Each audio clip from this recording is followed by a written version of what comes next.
Would you go out with me? Sorry, I can't date you. As a new employee, I had just joined the company and was approached by the company heir. I inadvertently turned him down coldly, then his attitude changed completely. Why would I want to date someone as plain as you? You're bothering me.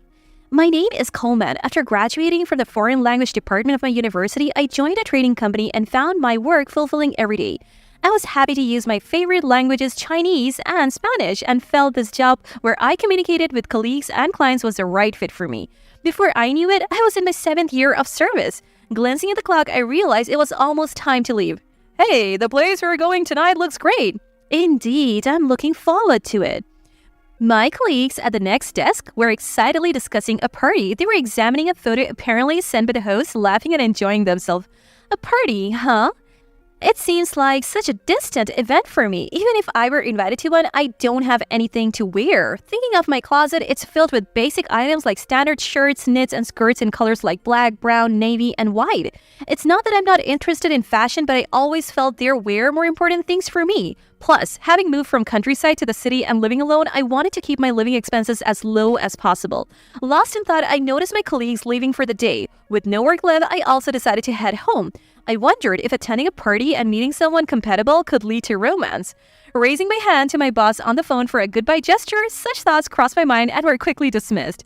Having never experienced love, I didn't even know where to begin. Feeling somewhat lost, I reassured myself that living at my own pace was fine and stepped into the elevator. Once outside the company, the wind on my cheeks was bitterly cold. I wrapped my scarf tightly and braced myself for the walk to the bus stop. The cold eased and the warm season arrived.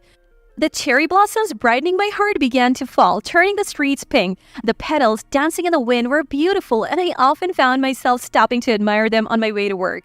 One day, a new employee joined our department. His name was Mr. Watson, a male employee who had just graduated from university and joined the company as a fresh graduate. After completing his initial greetings, Mr. Watson glanced around at everyone in the department and let out a small mocking laugh. I suddenly remembered a rumor I had heard earlier.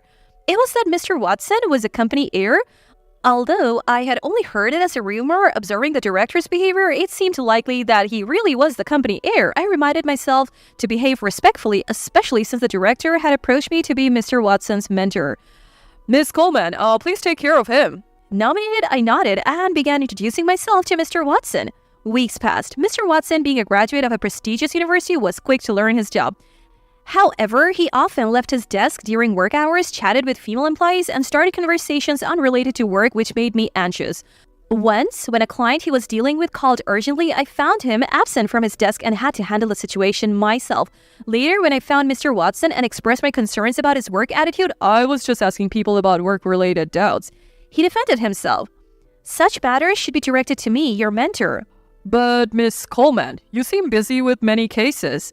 It may seem hard to approach me when I'm busy, but feel free to ask.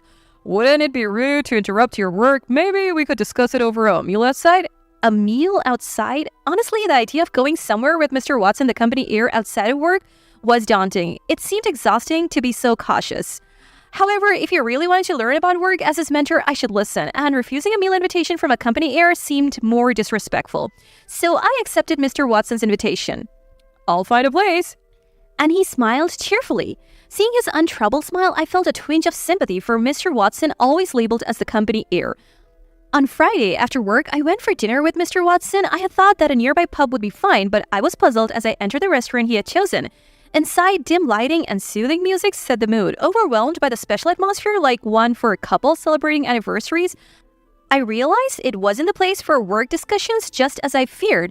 From the appetizers to the after-dinner coffee, Mr. Watson barely touched on work. Our conversations revolved around my college days, my parents' home, how I spend my weekends, Mr. Watson's hobbies like yachting, and his social circle. Despite Mr. Watson offering to treat me, I insisted on paying for my meal. I then asked if he was sure he had no more questions about work. Are you sure all your questions are answered? Yes, they are. I don't understand, Miss Coleman, whom I had always been curious about. Let me take you home.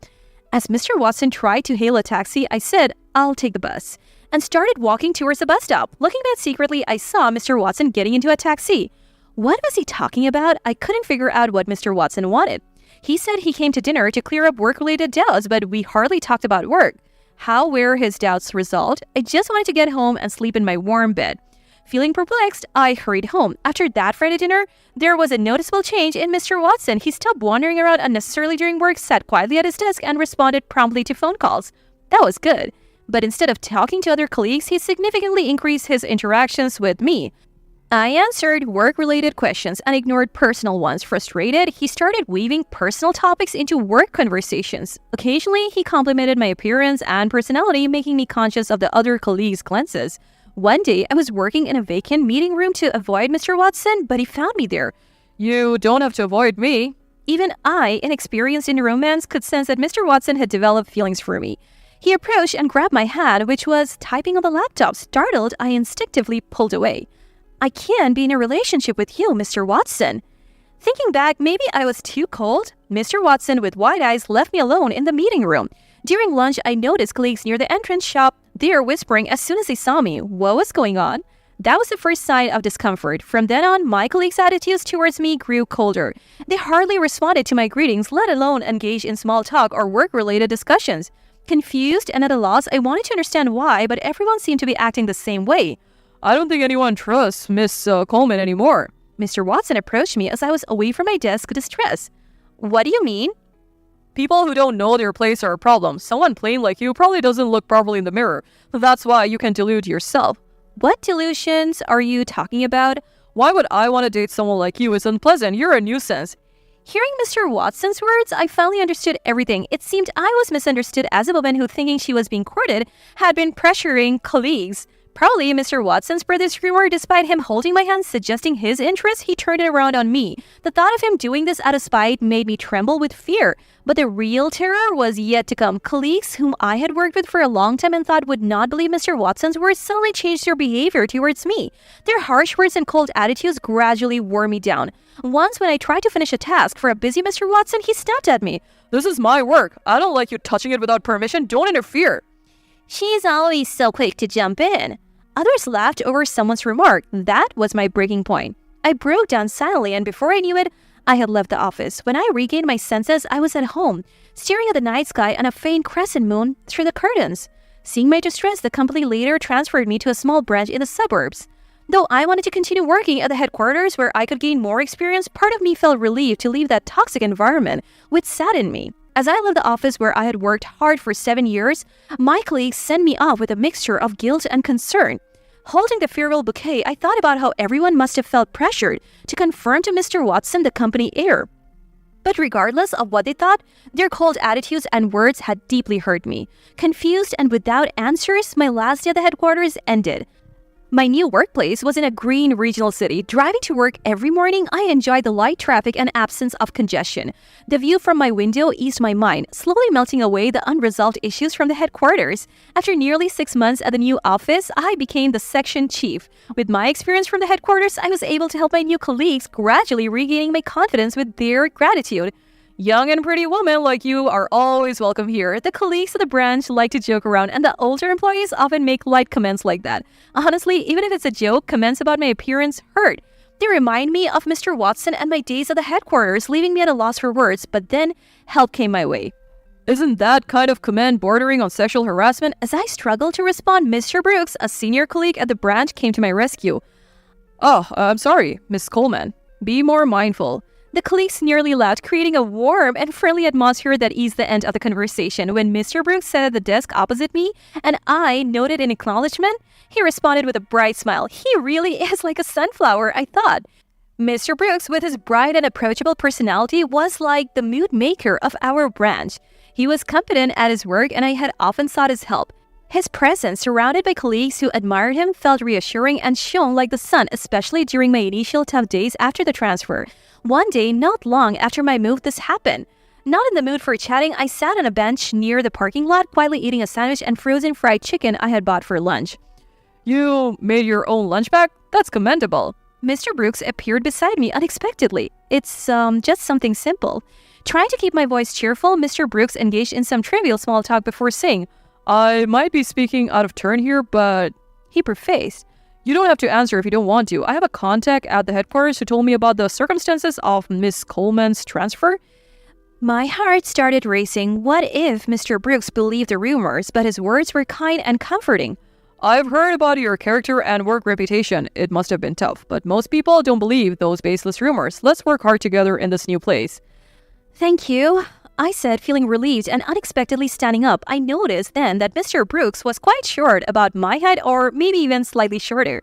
I wondered why he always seemed so large and dependable in the office. It was as if his unassuming and endearing presence had a disarming effect, easing any sense of caution. Let's do our best, he said, and I nodded emphatically. As my relationship with my colleagues grew stronger and my job responsibilities expanded with my promotion, my motivation increased. Then, a young sales representative made a mistake by forgetting a client meeting. Although the error was covered by other sales staff and resolved without major issues, a deep conversation with the young representative revealed a struggle with the workload. I saw this as an opportunity to rethink our work methods. With Mr. Brooks and few veteran employees, we formed a team to discuss job assignments, flexible working hours for parenting, and various other aspects. Through individual interviews to understand everyone's situation, we adjusted and soon saw changes. Despite reduced overtime, productivity clearly increased and the branch's performance improved rapidly. Our team was thrilled with the success, and upon receiving a request from the headquarters to explain our rapid improvement, Mr. Brooks and I were chosen to represent the branch. Entering the headquarters again after a long time brought back nostalgic scenes. I had feared that the memories of my difficult days before the transfer would haunt me, but instead I felt proud of my old workplace and wasn't perturbed. In fact, I stood there proudly, feeling honored by our achievements. As employees from the headquarters complimented us, Mr. Brooks and I exchanged pleased glances. While discussing where to head next, a familiar voice stopped us in our tracks, making my heart leap. It was Mr. Watson. The president has requested to see you. Please, follow me.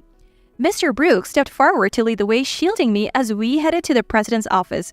Upon entering the room after a knock, the president greeted us with a smile. I have heard of your achievements. It's excellent that you have tackled improving the work environment. The system is well thought out. We would like to implement it at the headquarters too. Thank you. The detailed plan was mainly developed by Miss Coleman here. I couldn't have done it alone. So, you're Miss Coleman. Mr. Brooks, who has an impressive sales record, speaks highly of you. Such a capable person should marry Richard and support the company. I'm open to that idea. After all, we have worked together before, and we even enjoyed a meal at a fancy restaurant. Is that so? Then this will be a quick conversation. As the conversation took an absurd turn, I showed my refusal. I must decline that offer. Mr. Brooks spoke up in my support. Is he the president's son? Yes, he's currently gaining practical experience at the headquarters for his future. I've heard from colleagues here about frequent, unexcused absences disrupting work, poor treatment of women, baseless accusations, and intrusive personal conversations interfering with other employees' tasks. That's a lie. We have evidence. Mr. Brooks played a video on his mobile phone showing Mr. Watson's work attitude. This was filmed by a colleague at the headquarters. They felt guilty about filming without permission, but everyone's productivity was dropping, and it seemed like the only way to address it. This is a matter that affects the company's profit and loss. While I was confused, Mr. Brooks continued to push the conversation forward. Despite her outstanding performance, Miss Cole was unfairly transferred due to baseless rumors spread by your son. I have compiled statements from employees who worked in the same department at the time. Please have a look. Shocked by Mr. Brooks' initiative, I was speechless. After reading the documents, the president in a low voice asked his son to explain. Richard, what is this about? Dad, The president, seemingly angry upon learning about his son's conduct, glared at Mr. Watson. In a fluster, Mr. Watson tried to talk his way out, but we left the president's office, leaving him behind. A few weeks later, during a quiet break when the office was empty, I was admiring the vibrant green of the mountains outside the window when Mr. Brooks came over and shared some news.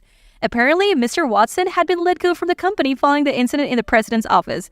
The president, infuriated, offered no help, and Mr. Watson had trouble finding another job, causing a stir until his final day.